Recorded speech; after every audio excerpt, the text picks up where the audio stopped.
And would you like me to do an introduction, Sure, Brian? sure. Let me just quickly welcome everybody to our first colloquium in the Media Psychology Colloquium series for the 2022-23 academic year. And I've invited Dr. Shackelberg to introduce our speaker for today. Please. Yes, thank you. So I'm really excited to have Dr. Kaitlin Fitzgerald here with us today. I saw Kaitlin and her mentor, Melanie Green, presenting, and I'm sure my colleagues all have this experience. Sometimes you see someone present and you just know that person has whatever it takes. That person is really special, and that's what I thought when I saw Kaitlin present. So I'm very excited about her research, and I'll just read a little bit of her bio here to give you some background. Kaitlin Fitzgerald is a postdoctoral researcher at the Leuven School for Mass Communication Research, KU Leuven, Belgium. She received her PhD in communication from the University at Buffalo, the State University of New York, in 2021. Her research focuses on how narratives and entertainment media messages can be leveraged for positive outcomes, such as empathy and helping, moral sensitivity, and well-being. Her research on restorative narratives emphasizes a unique approach to sharing stories about tragic events or social issues through emphasizing character strengths and meaningful progression. Welcome, Kaitlin. Thank you so much. What a kind introduction. I really appreciate that. And again, thank you so much for having me and inviting me to be part of this colloquium. It's exciting to get to speak to a media psychology group, because in communication, I wonder how different it is. I'm sure there's a lot of overlap, but I'm looking forward to the questions, the discussions that we'll have.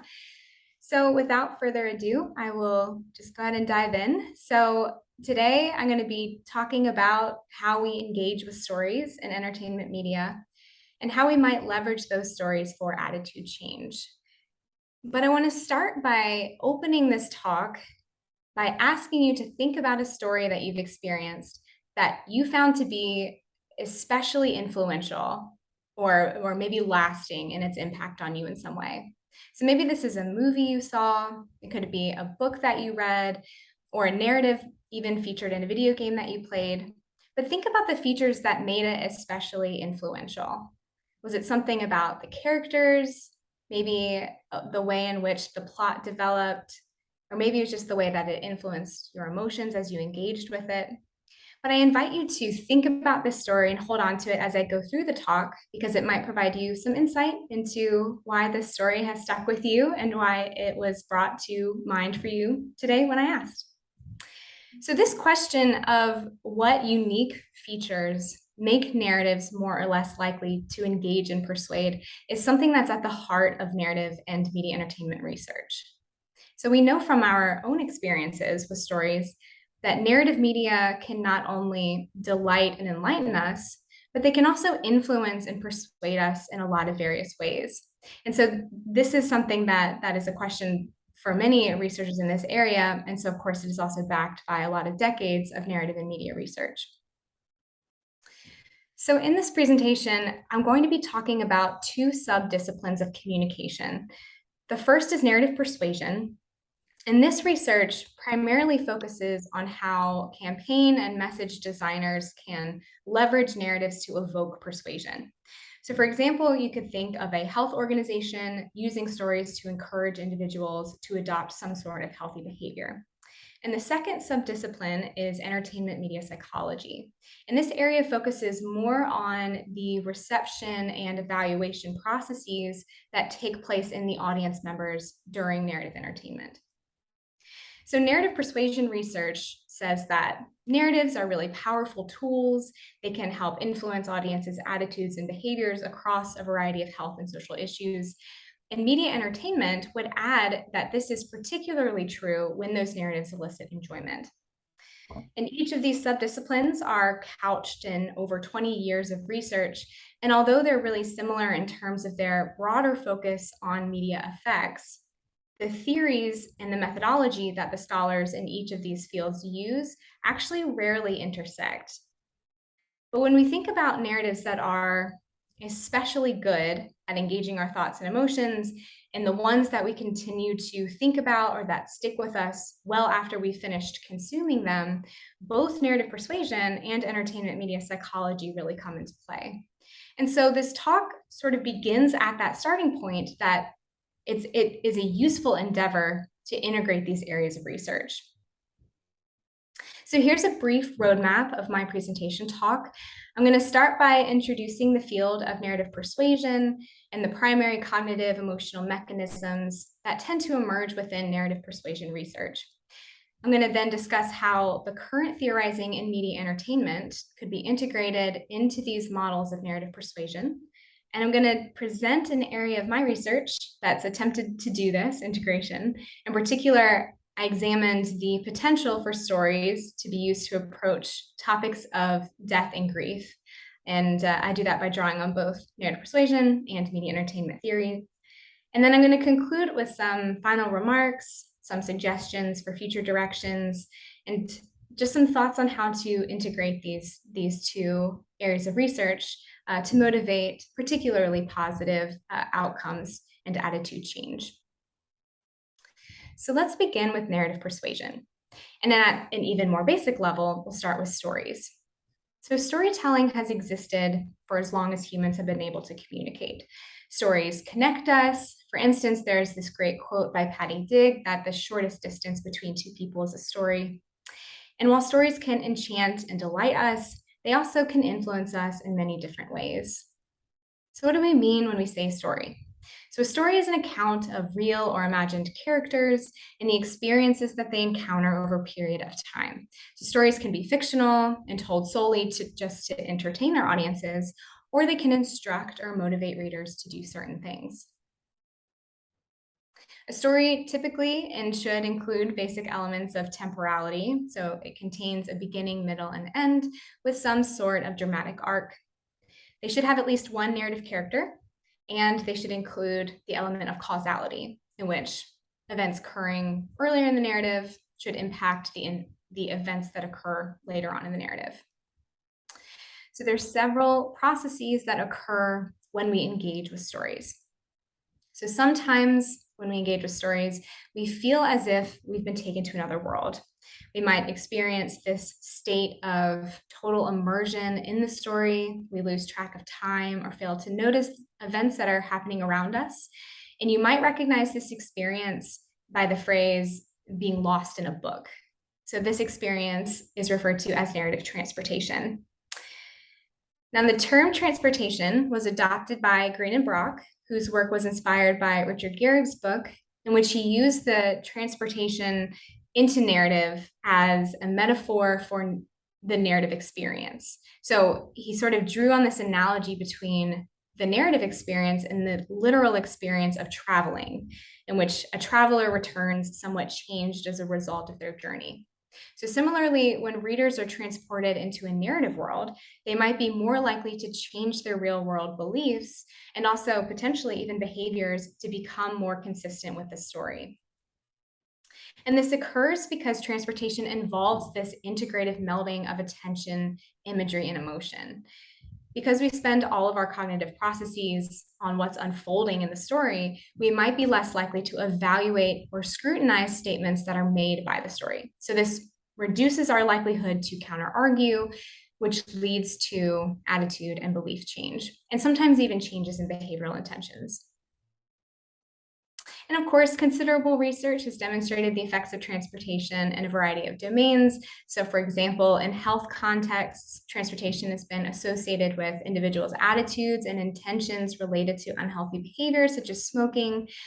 Other research has examined the effects of transportation within entertainment and consumer narratives, as well as individual differences in the transportability of readers. So a similar mechanism that contributes to the impact of story on audiences is the way that we interact with story characters. So connection with story characters is most often described in the literature as character identification. So identification refers to the merging of the audience member and the story character such that the audience experiences narrative events through the perspective of that character. So when identification occurs, an audience member might accept the character's goals or their viewpoints, opinions, as if they are their own, and emphasize with the character's emotions. The more that an audience member identifies with the narrative character, the more their attitudes and behavioral intentions align with those advocated by the character in the story. On the other hand, those who do not identify with story characters, or those who may feel dissimilar to the character, may demonstrate contrasting behaviors. And one sort of interesting and very topical example of how impactful identification could be is the current controversy of the character Ariel in Disney's live action adaptation of The Little Mermaid. Although being similar to a character in the instance of Ariel in the new adaptation, similarity to a character can aid in identification, but it is also not necessary. So in Cohen's early work on identification, he describes how we can identify with a cartoon deer, for instance, when Bambi loses his mother. So similar to transportation, considerable research has helped to establish that character identification is a persuasive narrative mechanism. And then third, beyond transportation and identification, the persuasive effects of a narrative may also depend largely on the extent to which it is emotionally engaging. So recent theorizing on emotional responses to narratives has proposed that multiple shifts in our emotions that we experience when consuming a story, something that's described as a state of emotional flow, can have particularly persuasive effects. So Nabi and Green have termed this experience as emotional flow, and they define it as the evolution of our emotional experience of a media message, which is marked by a series of emotional shifts. So they proposed that the greater the emotional flow of a given media event, the more it can influence us as audience members. And one great example of how media can evoke a very dynamic emotional flow experience is the beginning of the movie Up. Even a 10-minute narrative with no dialogue can have the capacity to induce very diverse emotional experiences. While there is little research that's examined emotional flow thus far in comparison to transportation identification, there's some studies and some research that suggest that messages which evoke a transition between different emotions can outperform single emotion messages. So for example, research on intentions to avoid excessive drinking have showed that shifting from a positive emotion to a negative emotion or vice versa is more effective than just reading a single negative valence message. And similarly, research on fear appeals has suggested that some health messages may purposefully induce emotional shifts by highlighting audiences' susceptibility to a health threat, so inducing a state of fear and then shifting to a state of hope by highlighting their own self-efficacy. So when we bring these three mechanisms together, for transportation, identification, and emotional flow, we form the basic model of narrative transportation. It's through these engagement processes that our attitudes, our beliefs, behaviors are influenced. But what tends to be missing from this is the element of the experience as being just fun and entertaining. And this is where media entertainment comes into play. So for entertainment media research, the most common theory used is affective disposition theory, or ADT, proposed by Dolph Zillman. And according to ADT, the most important causal factors for enjoyment of a narrative are how much we like the characters and the fates that befall them in the story. So ADT's goal is really to predict when stories will be liked and enjoyable and when they will not be. So ADT tells us that viewers enjoy when good things happen to liked characters and when bad things happen to disliked characters. Now, of course, drama consistently puts liked characters into very difficult situations. And the more we like a character who's in a bad situation, the more we worry for them. But we also feel even more relief and excitement when we see them overcome those challenges. So all of the fears in that instance that we had earlier about them become resolved, and our enjoyment is that much higher because of them. Now, this description of the experience of watching the triumphs and tribulations of characters that we like may sound familiar, as it goes hand in hand with emotional flow. So why would entertainment matter for narrative persuasion? Well, according to media entertainment research, not all responses are equal. So I'll note here that some models of narrative persuasion do consider the role of enjoyment. For instance, the entertainment overcoming resistance model, and also research on entertainment education. But what these don't include is current theorizing in media entertainment research. In particular, narrative entertainment scholars have recently been interested in defining what it means to say, I liked a movie or I enjoyed a story. So for instance, you might have watched The Hangover and say, wow, what a great movie, I really liked it. You also might leave the movie Schindler's List saying the same thing, despite the fact that you probably experienced very different things. And so we see this similar subjective labeling for experiences that are qualitatively quite different. And this apparent difference has led media entertainment researchers to describe some positive evaluations as enjoyment and other positive evaluations as appreciation. So enjoyment responses are those that are more hedonic. They are quick and intuitive. They're easy to decide that that was a positive experience.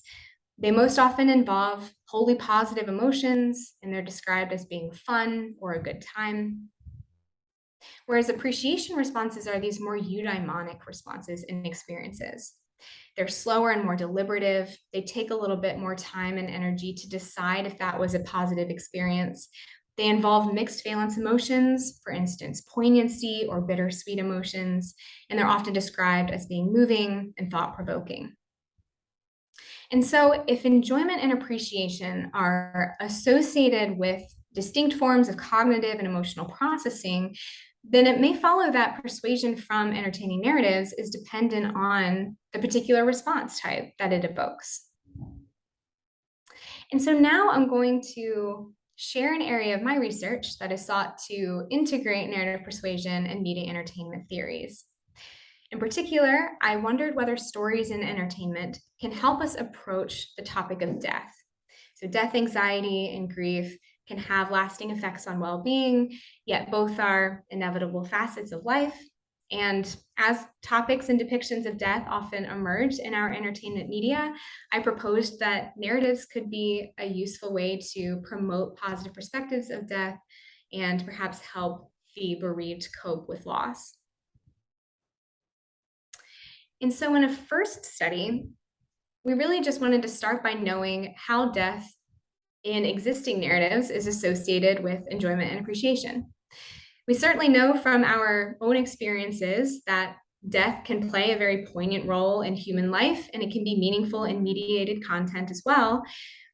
But also, death of narrative characters can be really fun to watch, sometimes depending on what characters they are and the circumstances surrounding their death. And ADT would support this. So we would suspect that the death of disliked characters would be enjoyed, whereas death of liked characters, moral characters, would be more associated with appreciation. So to explore these death depictions in media entertainment narratives, we conducted a between subjects experiment, which utilized a recall procedure in which our participants, who were Reddit users, who were subscribed to a subreddit r/movies, as well as undergraduate students at the University of Buffalo, we had them all read the same prompt, that narratives often contain scenes where characters die. And then we randomly assigned them to one of these three experimental conditions. In one, we asked them to take a moment and think of a death scene from a narrative that you found particularly meaningful. This was our appreciation condition. Or we asked them to take a moment and think of a death scene from a narrative that they found to be particularly pleasurable. This was our enjoyment condition. And then in a third control condition, we just asked them to take a moment and think of a death scene from a narrative. And this was really just to see what types of death scenes or what types of narratives that contain death depictions come to mind most readily. After that, participants responded to a series of variables that were related to their thought up death scene. So we categorized the variables as narrative response variables. These included the enjoyment appreciation, transportation variables, character variables. So this involved the morality of the characters, which is a central component of affective disposition theory, liking of characters, and also identification with characters. And then we included emotional responses as well. So here are our findings. First, with regard to appreciation and enjoyment, we found that the narratives that featured meaningful deaths are appreciated, whereas narratives featuring pleasurable deaths are more enjoyed, as we suspected. Meaningful death scenes were also more transporting. Now, notably, there's an interesting pattern that we see with the control condition, which is that the memorable deaths, those that are just more general, are more similar to the meaningful deaths than the pleasurable ones. So the death scenes and the narratives that depicted deaths that come to mind without any sort of prompt tended to be ones that seemed more similar to ones that were meaningful or evoked appreciation and poignancy. With regard to character variables, meaningful death occurred most often by befalling moral-liked characters with whom we identify. Again, this is consistent with ADT, whereas on the other side, pleasurable deaths befalled immoral, disliked characters with whom we do not identify with. And again, we see this general remembered deaths align more with meaningful deaths. And then lastly, with regard to our affective responses to the narrative, we found that the pleasurable deaths were associated more with positive emotions, so feeling happy, feeling gratitude that this supposedly disliked immoral character had died, compared to meaningful deaths, which were associated with negative emotional responses, sadness, anger, fear. So taken together as this first sort of exploratory study into how death is depicted in entertainment media, we did find these unique correlates of meaningful and pleasurable death scenes across narrative variables in existing media narrative death scenes. And the control condition demonstrated that recalled character deaths in general tend to be those that elicit a search for meaning, those that are more poignant and more appreciated. However, although they were generally remembered as being poignant experiences, death scenes that were considered fun or a good time were also easily recalled. So these findings do tell us something about mediated death depictions, but they don't tell us whether stories can actually influence attitudes toward death and grief in the real world. So the narrative persuasion part has not been introduced quite yet. So in a follow-up study to this, we asked whether stories could provide pathways to facing death and bereavement. And we did this by integrating the tenets of both narrative persuasion and media entertainment. So 241 participants who had experienced a personal loss were collected from Amazon's Mechanical Turk and were randomly assigned to read a narrative about a woman giving a eulogy for the passing of her close friend at her funeral. So we manipulated the story to be either poignant focused or humor focused. And it was sort of framed to be like a scene from a movie or from a TV series. So here's an example excerpt from our stimuli. In the humor focused condition, we had a passage that said, in college, Stacy met her husband, Kevin, and they were married on the beach. Last year, they celebrated their 5-year wedding anniversary. Stacy insisted that they renew their vows in Vegas because she'd always wanted to wear a full glitter dress and be serenaded by Elvis. I'm sure you two had a great time.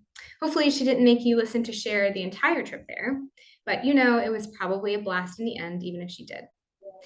In comparison, our poignant focus condition opened the same way, for instance, but then manipulated it to be a little bit different in its frame or focus to say that Stacy suggested they renew their vows in their yard because she said she always wanted to remember the words they had shared with each other on their wedding day and thought that their home would be the perfect place to do so. I'm sure you two had a relationship beyond what we are able to imagine. Hopefully you can carry her love with you even when missing her seems completely unbearable. The full stimuli, if you're interested in reading, you can also find that on our OSF, our online supplement, by that QR code in the corner. So after the narrative, participants completed a series of measures which assessed their narrative engagement, so transportation, identification, and emotional flow, and their narrative response, so the enjoyment and appreciation. They also responded to items to assess their death acceptance, and then also connectedness, which was this feeling of being connected with those around you and with others, and also to a greater whole. And then we also measured loss-related and trait covariates as well as demographics. Looking a little bit closer at the measures, we measured transportation with Green and Brock's scale, which included items such as I was mentally involved in the narrative while reading or watching it. We measured identification with Cohen's scale, with items such as I was able to understand the events in the story in a manner similar to that in which the character understood them. And then for emotional flow, we used an 18-item scale of retrospective self-report of emotional flow, with items such as I felt a range of emotions, and some of my emotions felt intense while others felt less intense. And then based on the results of some measurement model tests and the high correlation between these engagement measures, we chose to combine the three scales into a single composite that represented participants' overall narrative engagement to the story. To assess enjoyment and appreciation, participants completed a scale developed by Oliver and Barsh, where the items fun, a good time, and entertaining assess enjoyment, and the items meaningful, moving, and thought-provoking assess appreciation. And then for our primary outcome variables, as I said, we mentioned death acceptance. So this was an 11-item scale, and it had items such as, I feel that when the time comes, I'll be able to accept dying, and part of loving life is accepting death. And then we also included connectedness, which was a 9-item scale, with items such as the story made me think about the power of love, and the story made me cherish people in my life. And we chose these in particular because these are outcomes that have been measured in narrative and death-related studies and tied particularly to benefits of well-being for those who are bereaved.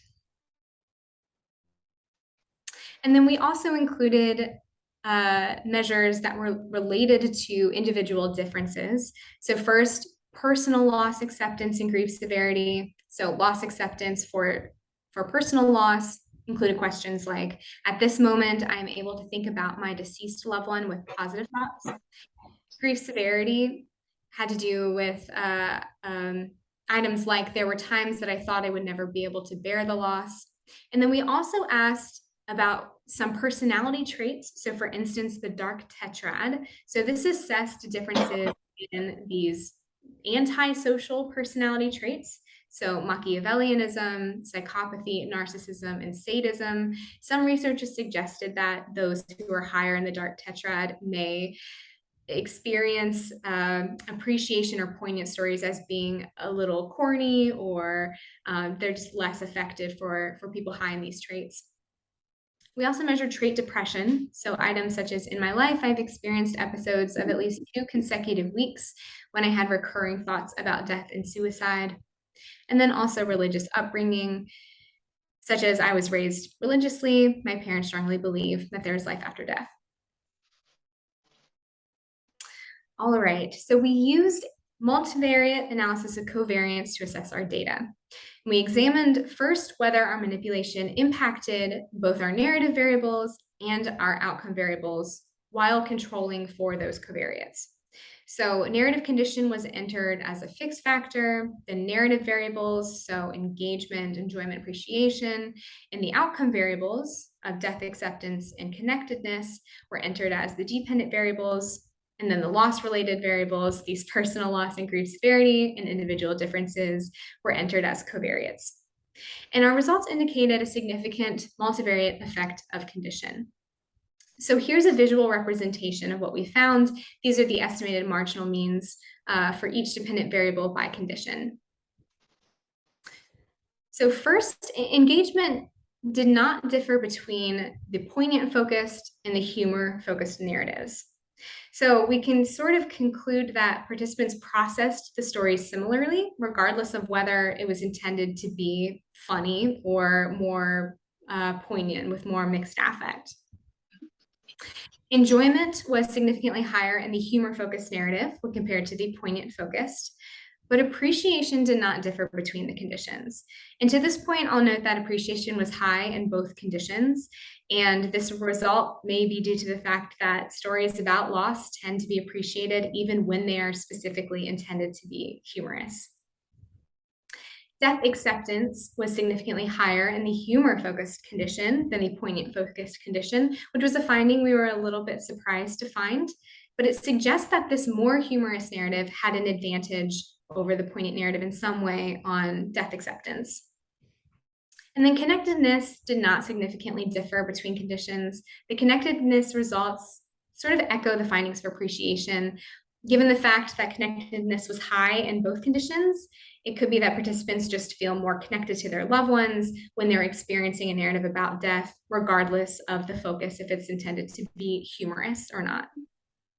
And then finally, we found significant effects for each of our covariate across the dependent variables, so differences related to the characteristics of one's personal loss and their individual personality differences seem to play a role in the engagement and appraisal and effectiveness of bereavement narratives, which makes sense. Grief is a very personal experience.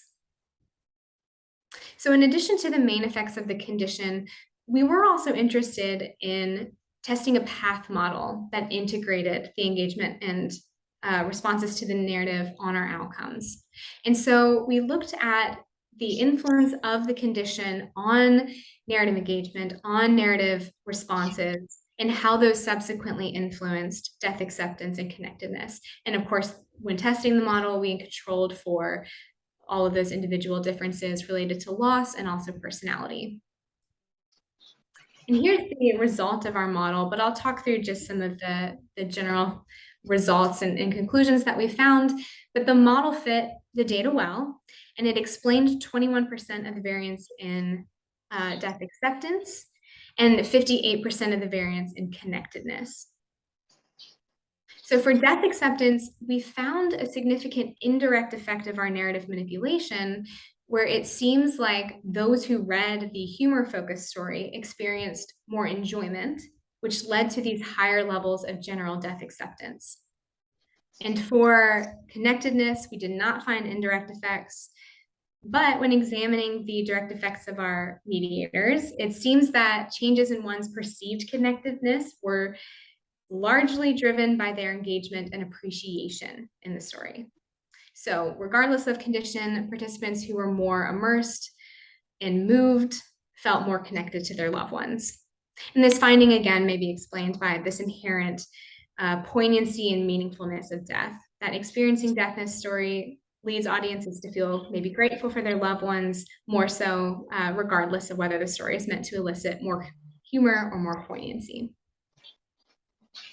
So taken together, audiences engage with the narratives in a similar way regarding transportation, identification with characters, and emotional flow, as well as appreciation, but the humor-focused narrative elicited greater enjoyment than the poignant-focused narrative. And the humor-focused narrative also led to more death acceptance than the poignant-focused narrative. And the results of our model test also demonstrated that the condition affected death acceptance indirectly. So participants who read that more humorous condition experienced more enjoyment and subsequently at higher levels of general death acceptance. And so this finding suggests that our proposed hedonic narrative pathway through humor is one that is worth exploring more in the future. So the question, can stories help us cope with death and grief? Well, we think so, right? These findings complemented the initial study that death is, or at least seems to be, an inherently poignant topic, even when it's mediated and existing in our entertainment media spheres. And the addition of some humorous elements in these narratives about death and grief may be especially effective in increasing death acceptance. So with regard to the type of depiction in which is better suited to approach death, well, in our second study, we weren't able, of course, to create a humorous only or poignant only condition that is a humorous absent of any poignancy and vice versa. We think this might be challenging for a topic such as death.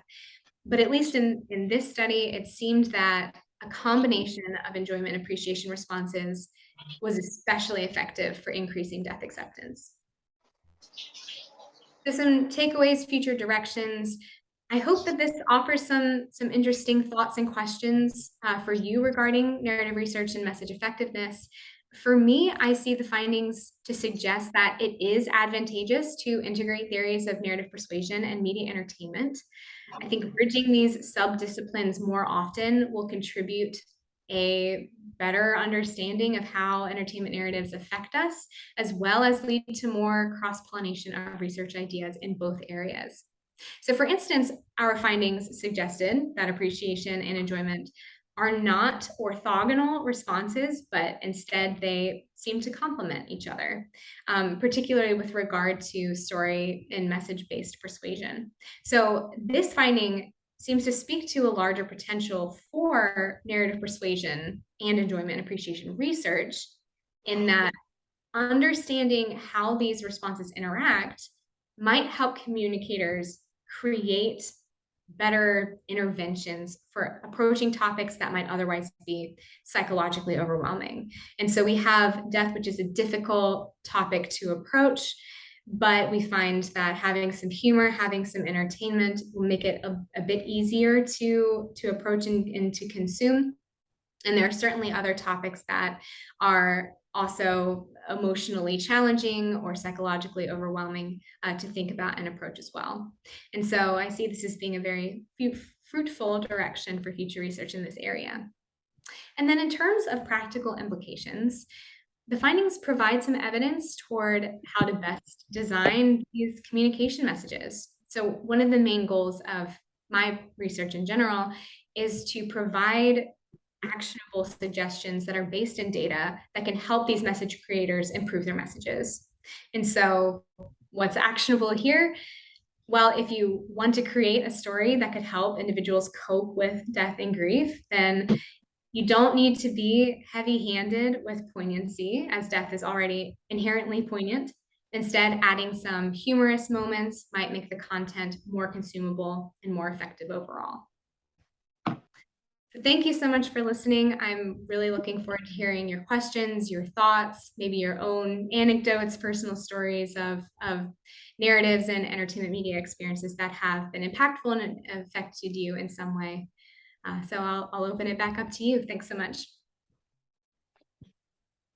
Thank you, Kaitlin. I will go and ask a question. I was going to say I'm dying to ask a question, but that's some kind of weird cognitive effect that's going on here.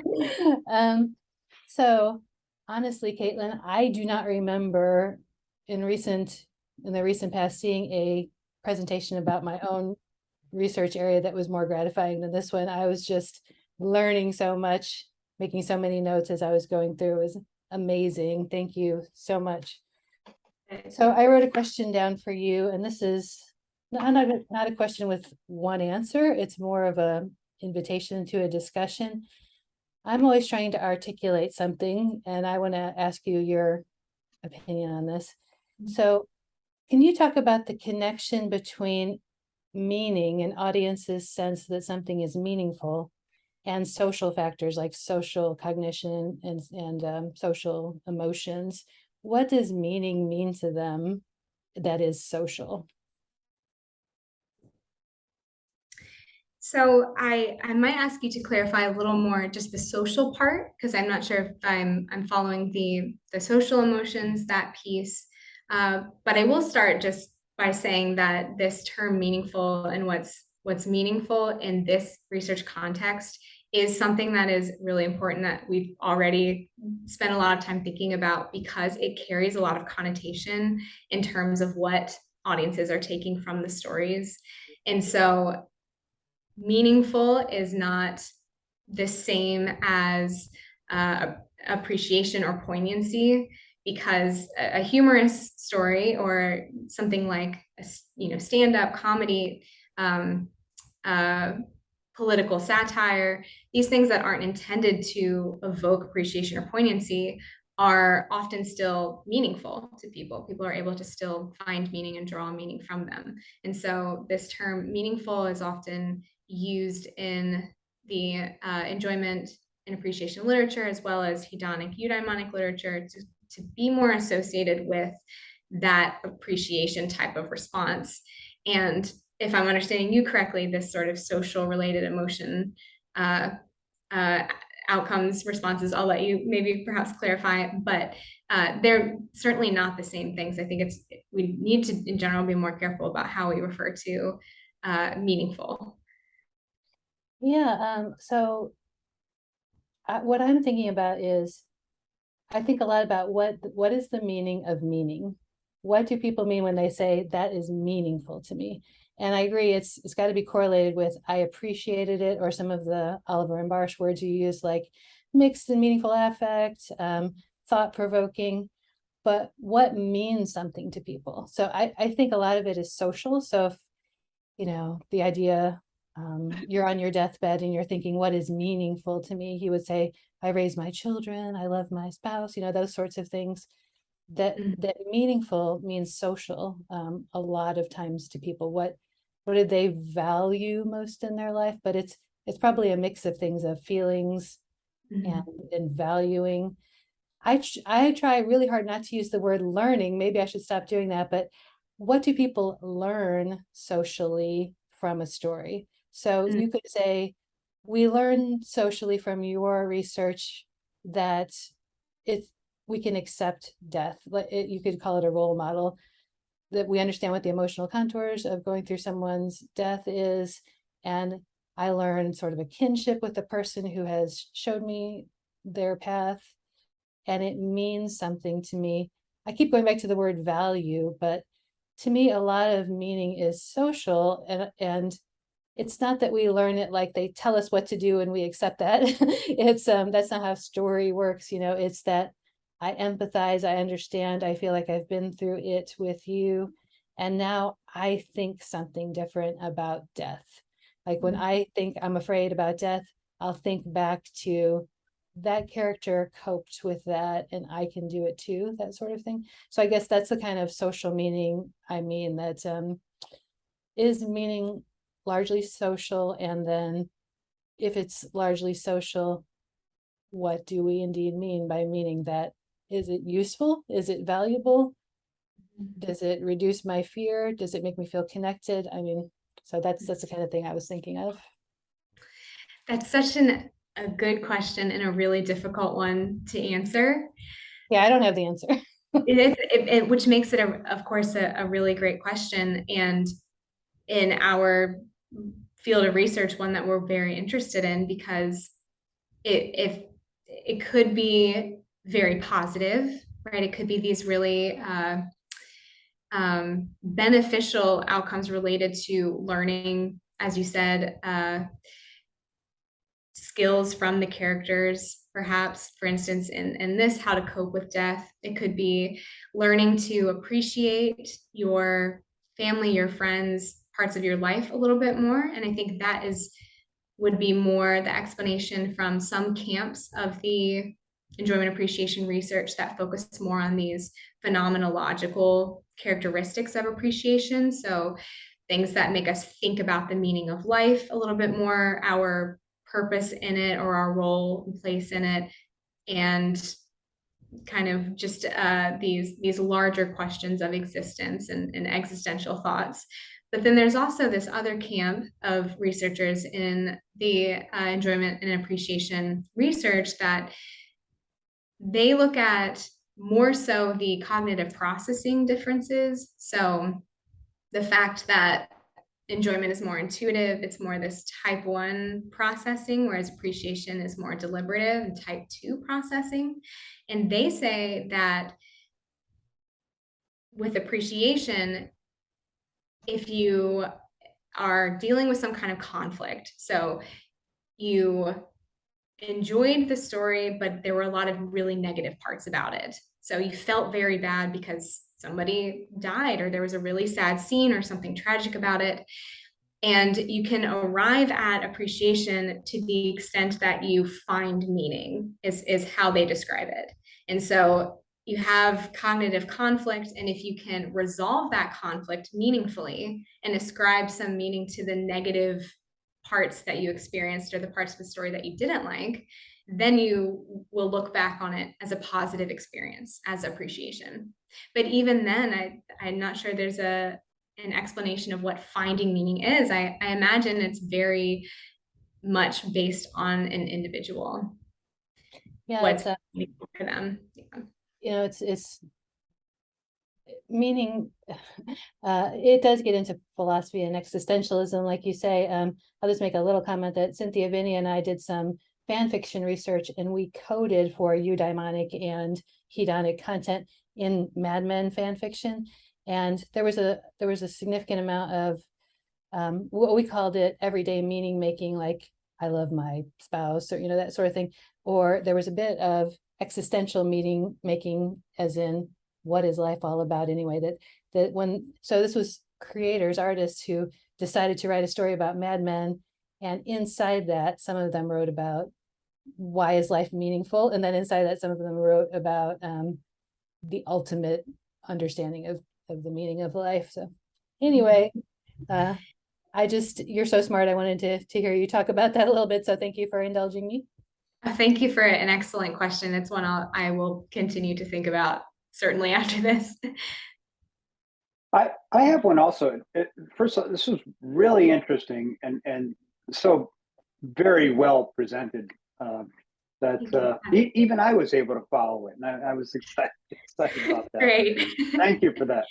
And my question is really minor in relation to your larger point. But as you were talking about the measurement and the death variables, I kept thinking about terror management, and I wondered if the kind of unexpected findings between the poignant and humorous condition might be due to how hard one is striking the terror management nerve versus the other. I wonder if the poignant is striking that nerve harder and making it more difficult for participants. That's really interesting. And in fact, there's a handful of studies that have drawn more on the terror management side, looking at death and narratives, and of meaningful media, these more appreciation-based narratives that measured things like death thought accessibility. And I believe what they found was that appreciation of these meaningful narratives that elicit these kind of eudaimonic responses are able to help in these more adaptive coping mechanisms in relation to terror management. I'm not sure if it helps with making death more or less accessible or salient. I would need to look back at it, but that's an interesting question, that it's possible that we're almost manipulating terror management or the death thought accessibility and death anxiety differently depending on the way that the narrative describes or focuses on death. That in fact our manipulation is something that affects that as well. That's an interesting question. Well, thank you. Yeah, thank you. Again, one that I will follow up on for sure. In all your spare time, I'm sure. Of course. Isn't that always the way? Hi, Dr. Fitzgerald. I actually had a question that followed on a little bit with the last couple. And I'm not sure, this might stray a little bit from your research, but this is also an area that I'm very excited about. I'm still a student, but I've been thinking more along the lines with interactive viewing experiences. Maybe social viewing experiences is a better way to say that. Do you have any thoughts on how processing of these more poignant topics may present when you're watching with someone else, or say in a more poignant video game, for example, if you're playing alongside someone else, how does this processing change versus if you're just alone? It's a really good question. And I have to admit, my mind first went to the other side, which is just co-viewing or co-playing and how it affects enjoyment. Because when you're watching humorous things with a group of people, they just seem to be even funnier. There's like a group mentality of enjoying it even more. And I wonder if it is the same on the other side for things that are more poignant, more meaningful. But I also could see it maybe going the opposite direction, because it's possible that this meaning making process, as we discussed, is very much based on the individual, and what resonates with you on a more personal level may not be what resonates with other people. It could be that something that would otherwise be poignant and meaningful to you is not experienced that way by one or two or three or other people that you're consuming the narrative with, let's say. So I'm not sure. That's an empirical question. I don't know if it's one that's been answered. So it's an interesting one that I'd be curious to know. My inkling is that these more poignant experiences perhaps are more individually based. I think you would maybe get more out of it watching it by yourself if it were to resonate with you, whereas you might miss it if you were in a more social setting. But that's just an inkling, but it's an interesting question. Right, thank you. Sure. Thanks. Any other questions for Dr. Fitzgerald? I think I have one. It's a little more personal, Katie, if I may. Sure. I'm all about the movies. I'm studying great movies and how people evaluate great movies. So this is right up my alley. I really enjoyed your presentation. I've also done a lot of studies of death and grief. So Wow. you've made my day. I wanted to ask if there was a personal motivation that set you on this path, and if you found from your two studies some satisfaction in the answers you found. Oh, this is a really great question. There's a lot. I think the things that influenced this direction for me, some of it was just theoretical interest in what types of things are especially present in narratives, things like death of characters. I've looked at things like narrative retribution, so how characters are kind of punished for immoral actions, because conflict is so inherent in narratives, and we see punishment so often as well. So I was interested from a theoretical standpoint of the topic of death, but I've really gotten a lot out of it personally looking into it. And the more that I study it, the more that I think it does serve me personally in different ways. I think one of them is just thinking about death and personal loss of my own, coming loss in the future, and being prepared to accept that or to approach those sorts of topics is it's fortunate to have research that you connect with, right, on a personal level. And then another personal influence of it is in this study, in the second study I presented, we had kind of an open response answer for our participants to just share anything that they felt like they wanted to that we maybe didn't ask. And the responses that we got from participants was just really, really positive, really moving. A lot of people in both conditions, really, they just thanked us for the story. They said they really connected with it, that it helped them think about their own loss and how to approach it and feel a little more accepting of it and think of it in a more sort of positive way. So the open responses themselves in a lot of ways was motivation enough to believe that this is a worthwhile area of research, particularly focusing on death and grief. Definitely. One thing I had a comment based on Karen's idea. I host Academy screenings. I see maybe 200 contenders per season for a couple decades.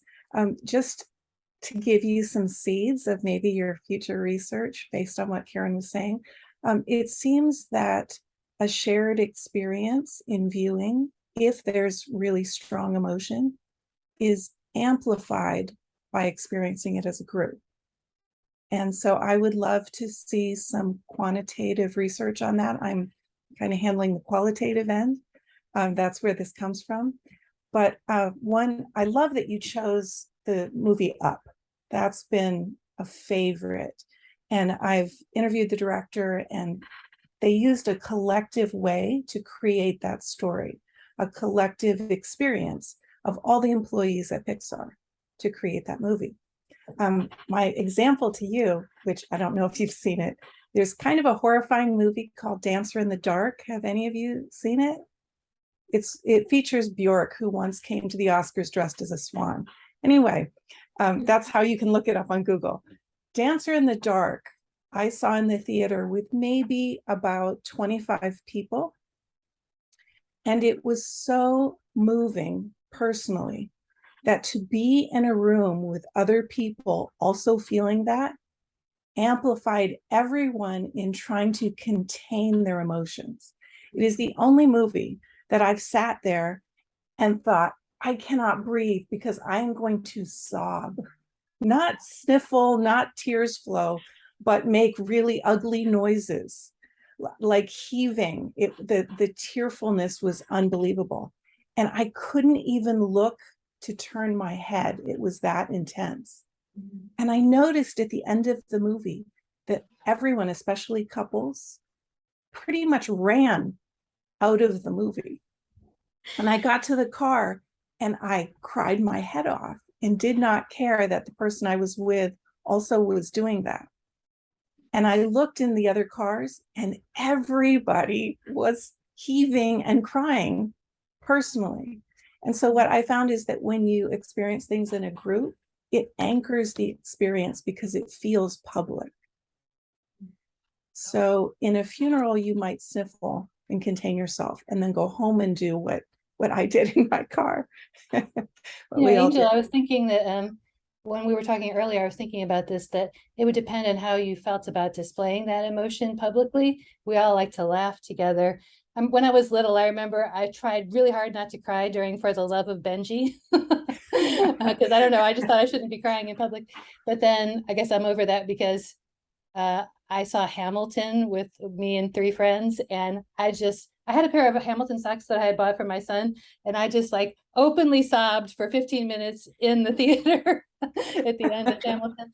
So I do think it would depend on whether I'm a woman, so I'm allowed to sob publicly, although my husband cries publicly all the time in theater. Well, a lot of the people that I have interviewed about the movie, everybody that has seen the movie mentions the social aspect, and that their response would have been outsized. But there's something about heaving sobs in public. If somebody's going, everyone is uncomfortable. It is not socially accepted, but everyone will also be more compassionate to that. And so when you personally feel that way, it's such an unusual thing. It's a standout experience. Mm-hmm. So my instinct, what you said about enjoyment plus appreciation, is the trend now with dramedies, because some artists on television, Kenji, I'm trying to remember her last name, who did Weeds and other television shows. She is one of the first to introduce this idea that if you have a very poignant moment, particularly a death scene, you need to cut the tension with some humor. Mm-hmm. And what they have found is when you do that, it not only breaks the tension, but it can amplify it. So that's what they used in the television show This Is Us, so that more than any other television show, different demographical targets have emotionally engaged to cry. Where so many people, men, elderly people, young people, everyone universally said, oh, I cry during that show. And it's manipulated by humor.